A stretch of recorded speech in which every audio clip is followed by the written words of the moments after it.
Hello, welcome to Recall Gaming Exploits and it's around news. And Sega have come out and said some interesting stuff today.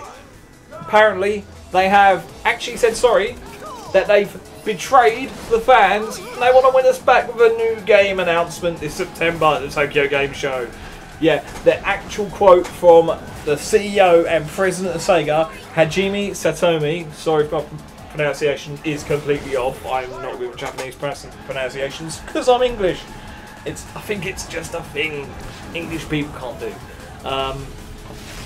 Right, we did our best to build a relationship of mutual trust with older fans of Sega, but looking back, there have been some titles that have partially betrayed that trust in the past 10 years.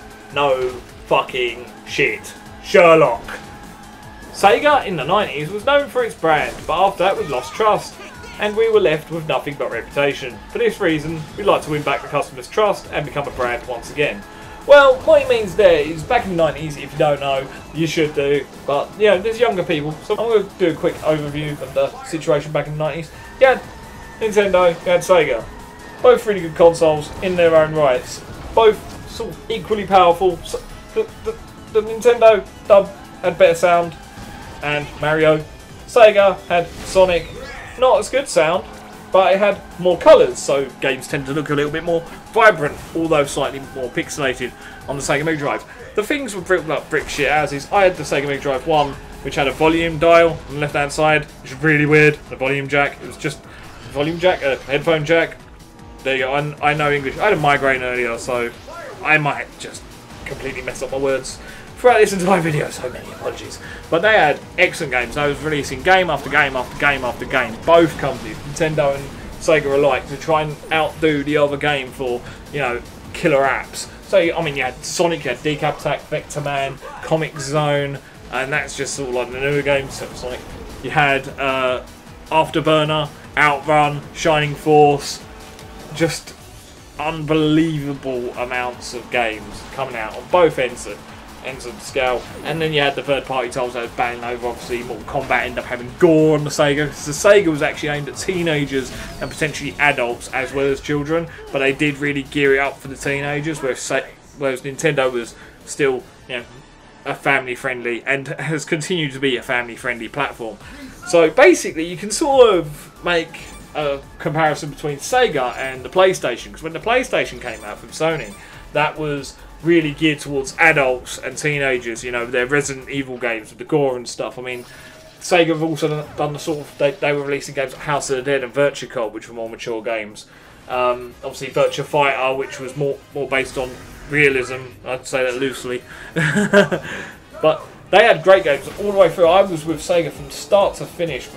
I mean, I started off on the Commodore 64 and then Commodore stopped being a thing, went on to the Sega Mega Drive, and then was with Sega right the way up until Dreamcast. I had Saturn a lot, and I had a great time with each console, and the only thing that stopped me from continuing to buy games from is the fact that, frankly, the market bombed out on the Saturn and the Dreamcast, and they end up having really short lifespans. Although you can still get new games for the Dreamcast today, because developers, for some reason, I don't understand it, are still developing games for the Dreamcast. It makes no sense. It makes me want to go onto eBay, buy an old Dreamcast, and just start like getting these new games and playing them. I mean, the fact is, it's really easy actually for indie developers to develop games for the Dreamcast, no licensing fees, so they can get onto a console without having to pay anyone at this point, I don't think.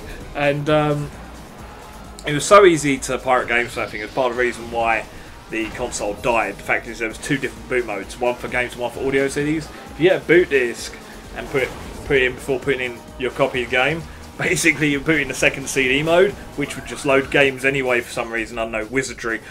And so it's just literally a case of getting a boot disc. There's your boot disc. Here's like a massive stack of copied games that you just got off of Dave around the corner or something. But that was kind of what happened nationwide. And it completely ruined Sega. But I mean, back in the 90s, it was Sega sort of owned Europe, and then Nintendo had America and Japan. But I mean, Sega was still very close contenders, especially in Japan. So the real even sort of like console war going on, and Sega were killing it with the older crowd. I wish I still had my old Sega console stuff. But anyway, back on task. My problem with this is they're announcing a game. They want to win back our trust. They're announcing a game at Tokyo Game Show in September. One game. From what you said, it's one game. For home console and Tokyo Game Show. Now, it's going to take more than one game to win back our trust. I mean, they could make an absolutely stellar game. It could be 10 out of 10 rave reviews from all critics and fans alike. And that's still one great game. After 10 years of utter shit. Because, I mean, obviously, once they bowed out of the console market, they must have lost a shit ton of cash. They just had 2 failed consoles. And they started making deals with Nintendo's. They really got into bed with Microsoft and the Xbox at first. And they've made deals with practically every single console manufacturer since to get their games on there. And yeah, I mean, you had Mario and Sonic at the Olympics. That would have, when that happened, I cannot express how shocked I was that Sonic was going to be on a Nintendo console. The little fanboy in me screamed. But yeah, my point is one game. Regardless of what it is, we have no idea what it is. It could be Streets of Rage. It could be Streets of Rage. It could be Decap Attack. It could be Vector Man. It could be something new. It could be anything. It could be absolutely anything. It could be Alpha Protocol, for Christ's sake. There's no way of knowing. There's so many games under Sega's belt, so many franchises that have just sat on for 10 years now, not done a thing about. And there's an endless possibility, basically. It could be Fantasy Star. Fuck, that'd be a thing. Choo Choo Rocket. Anyway, fucking focus, man, focus. Right. So, there's no way of knowing what game they could announce, and it would have to be absolutely stellar to even get anyone's interest at this point. They have lost, not just lost the trust of the fans, they've lost the respect. As far as I'm concerned, when I see Sega nowadays, I'm like, oh, really? And I think a lot of people were like that. And I was a die-hard Sega fanboy back when I was a kid. It's just really shame to see. It's so painful to see it happen, you know, this past 10 years of Sega. I don't know, it's only when I really think about it, it actually hits me. It's like, man, I was Sega all the way. And then until the PS1. I mean, I had PS1, I started getting Sony consoles and Sega because Sega's consoles were lasting for that short time. But my point is, they need to announce an entire smorgasbord, a massive line of games that win back the gamers' trust. They need basically hit after hit after hit after hit from like a few years, maybe like 2 or 3 years at least, to get the trust back. And this is the thing. I mean, if they're really that determined, I mean, and if they do that, they make like tons of games in that are hits. I mean, would they try and jump back into the console market? That's the question. Because there's so much money to be made as a third-party developer and publisher. There's so much money to be made. There's not the risk involved in, you know, developing a console. Plus, it would be their first console since the Dreamcast, which is, well, it's been a long time, you know. It's been a very long time. I'm not even going to try and fathom it. Although, I will say this. If the Sega console did come out and they did make some decent games for it, it'd probably be the one console that I would actually buy, because I'm not funny. When it comes to third-party games, PC's got it locked down. I couldn't care less about Halo. Forza can sod right off. Uncharted, well, I've got Tomb Raider, frankly. That's now Uncharted with boobs, isn't it? So, you know, Tomb Raider at this point. And as for the Nintendo, I'm not a fan of Mario. Although, and shock horror, I mean, I have a daughter, so I'm getting her a Wii U, and I know that the Nintendo NX is being announced soon. But frankly, she's at that sweet spot age where if I get her into gaming now, she's gonna be a gamer. So I want to get her into the gaming as soon as possible. And frankly, Nintendo's got all the kid-friendly games and all the easy games that she would be able to get to grips with easily. Because unfortunately, it would appear that I swear it's easier to get into games, even though games were seemingly far more difficult back in the 90s. Because, I mean, you know, there's no WoW saves and that. But it turns out getting to grips with games to begin with is a lot more difficult nowadays, it would seem. But yeah, I'm actually playing thinking about it. Right, so, what do you think? If you had a Sega console coming out, would you get it? I'd get it. I'd get a Sega console. Or even if, you know what I'd like them to announce? I'd like them to turn around and say, hey, you remember the Dreamcast, the Saturn and the Mega Drive?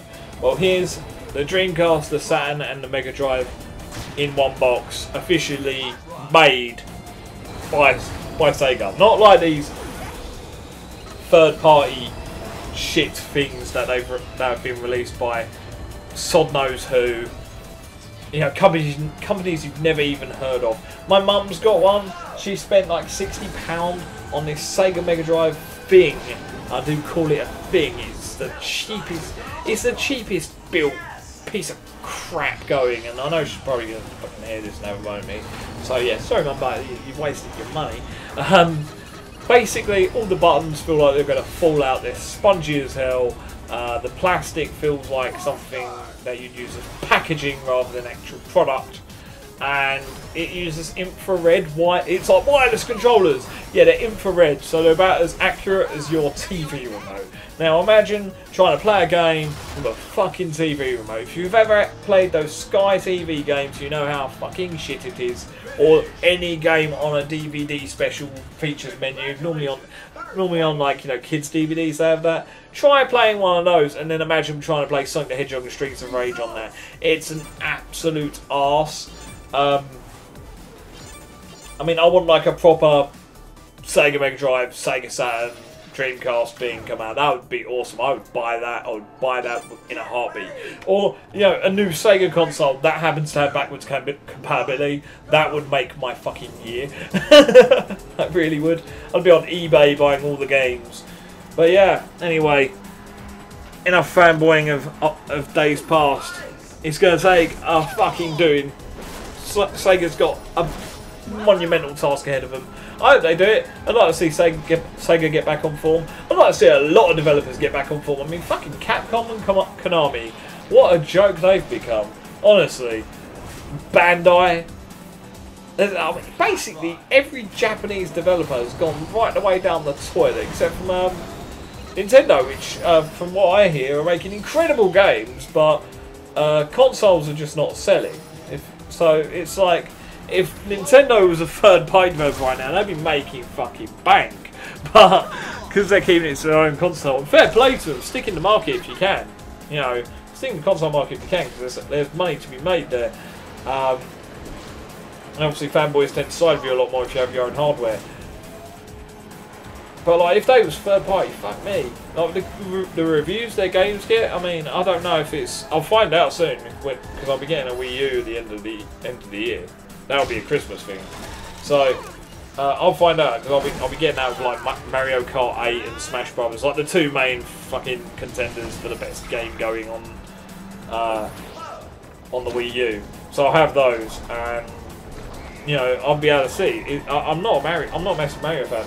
I did enjoy like quite a lot Smash Brothers back on year 64, and I do actually like this Sega All Stars Transformed Racing game that I'm playing now. So, I think Sega Sonic All Stars Racing Transformed. I think that's what it's called. I do actually like this, and that's basically like Mario Kart with Sonic, and apparently Mario Kart's better. So it'd be interesting to see if these games are actually good, or it's just for the fact that they're being reviewed as good because there's soddle games on the system. But yeah, anyway, I'm going to go because I can chat for days. Stuff it with Chelsea, you do, and I will see you soon. Goodbye.